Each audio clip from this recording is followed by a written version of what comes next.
Oh my god, it's finally here. After all the rumors, all the leaked list of games, all the I'm not signing up for another year of Nintendo Switch Online unless we get SNES games. we got SNES games, finally. 20 games, in fact. It's a pretty decent selection, and a good chunk of the greatest hits are accounted for. Super Mario World, A Link to the Past, Super Metroid, the must-haves, the ones you really, really want to play again. We're also getting a wireless SNES controller to match, just like we did with the NES games Nintendo introduced last year. It seems great, right? It's exactly what many of us retro gamers have been clamoring for since the Switch came out. So, why am I not all that happy?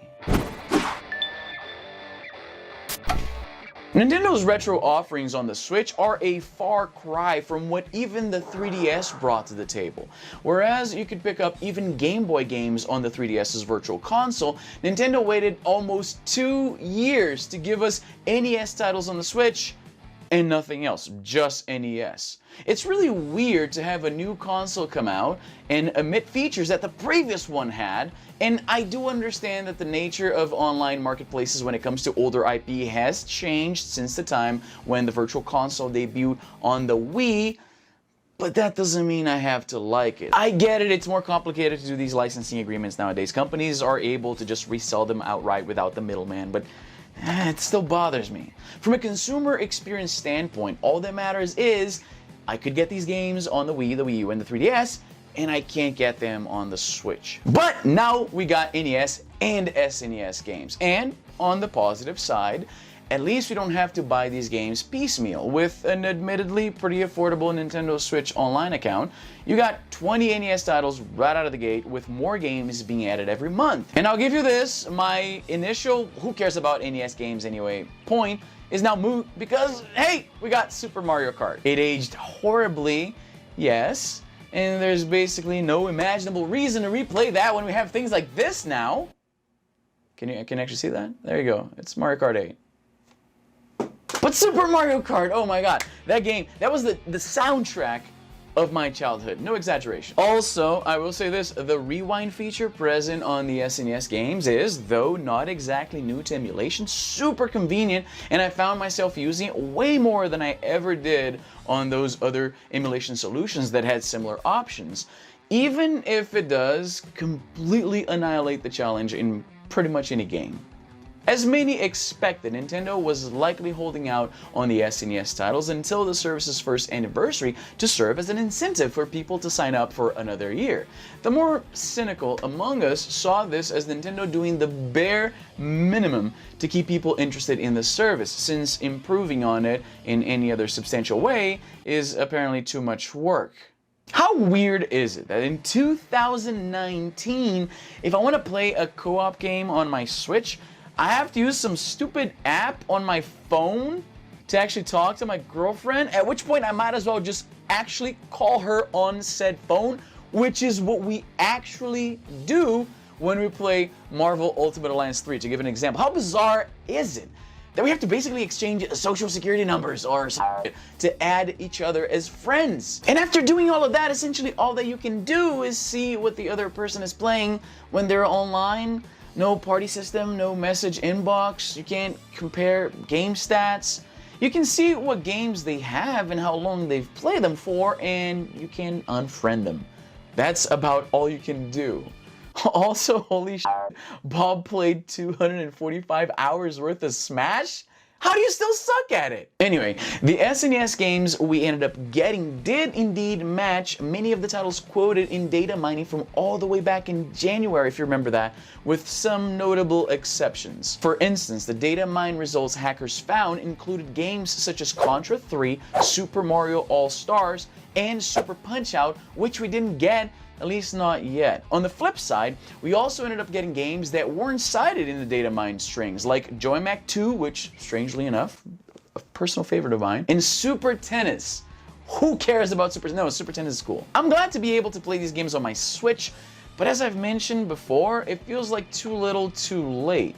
Considering so little effort has been put into Nintendo Switch Online since it came out, it's really hard not to adopt the cynical standpoint that Nintendo just basically grabbed a handful of ROMs, dumped them on our collective laps, and said, There you go, give us 20 bucks again. And here's what's worse, right? The reason I made this video, really. Speaking via email to Business Insider, a Nintendo representative said that more NES games will be added in the future, but those releases will not adhere to a regular schedule. And they also added more Super NES games will be added after launch, but those releases will not adhere to a regular schedule. Now, of course, the optimists will say that this could mean that we're getting more than the drip-fed 3 games a month we've seen so far with the NES catalog.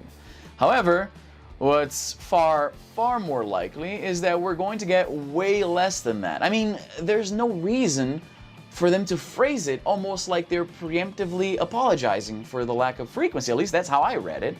And if they were planning on giving us more than 3 new games a month, they sure as hell would advertise that as a selling point, wouldn't they? I mean, it's a given that Nintendo doesn't always follow human logic, but I think they would if a more frequent release schedule were the case here. At the moment, there are 46 NES titles being offered in Nintendo Switch Online, and I seriously doubt we'll ever see that many SNES games up there. I sincerely hope I'm wrong. Look, nobody wants me to be wrong about this more than I do, but the safe bet is maybe we'll get like 1 new SNES game a month, if that. I honestly wouldn't expect much more than that. Part of the problem is that a lot of the SNES big hitters are already being sold on the eShop as part of bundles. Stuff like Street Fighter, a bunch of the Final Fantasy games, Mega Man. Though sadly, no Bomberman collection, which makes me really bummed out. I'm a huge fan of Bomberman, and Super Bomberman R just wasn't really my speed. Konami is no stranger to retro gaming bundles, so this omission is really odd to me. Just give me all the Bombermans for Super Nintendo in a bundle. I'll give you 40 bucks for it. Hell, I can emulate that on everything. I'll pay you for it. Come on. See, the problem here is that I'm a huge fan of a franchise whose owners stopped giving a shit maybe about 10 years ago. And this is the best example right here. Look at the case for Super Bomberman R. You must have seen this online at some place, right? Do you see the problem? This is what happens when you just don't give a shit anymore. Now, as much as I rag on Nintendo for dropping the ball here, and make no mistake, they have dropped the ball in many aspects, the truth is, gaming companies as a whole probably just prefer to resell you those old games again and again and again than to dump all of it at once into a Netflix-style subscription service. It just made a lot more sense for third parties to play ball with Nintendo back in 2006 when the Virtual Console first came out. And I feel like the Netflix comparison really fits here because that's exactly the challenge that Netflix is going through right now. At first, it made perfect sense for broadcasting companies to just license their IP to Netflix and let them worry about the logistics of actually streaming that stuff. It was pretty much just free money for a relatively niche audience. But as TV and movie streaming became massively popular, it started to make sense to a lot of companies to come up with their own streaming solutions in exchange for a bigger piece of the pie. Consumer experience be damned. I'm not signing up for like Netflix and then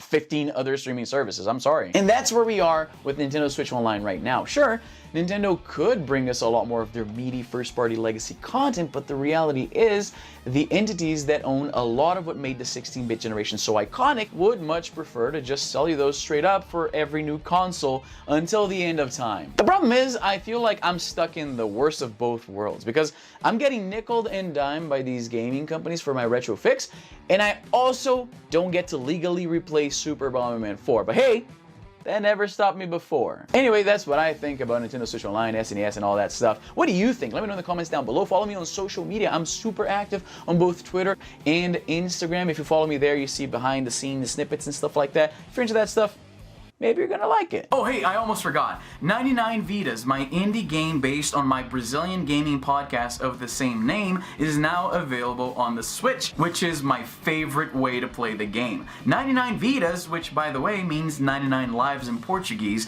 is a 16-bit inspired street brawler in the style of classics like Captain Commando or Streets of Rage. There are tons of unlockable characters, bonus levels, challenging boss fights, there's an online mode. We put a lot of thought thought and work into 99 Vitas, and I think you will find that it shows. I did my own voice acting and everything. I mean, obviously I'm biased, but the soundtrack on this thing alone is worth the price of admission in my opinion. Just like every other Switch fan out there, we hate the so-called Switch tax, where indie games land on the eShop with a higher price point than their Steam versions. So 99 Vitas is actually cheaper on the Switch than on Steam right now, only $10. And hey, don't just take my word for it. There's a demo for you to try it free. So go to the eShop right now and download 99 Vitas. And that's all the time I have for today. I'm Izzy, and I'm done.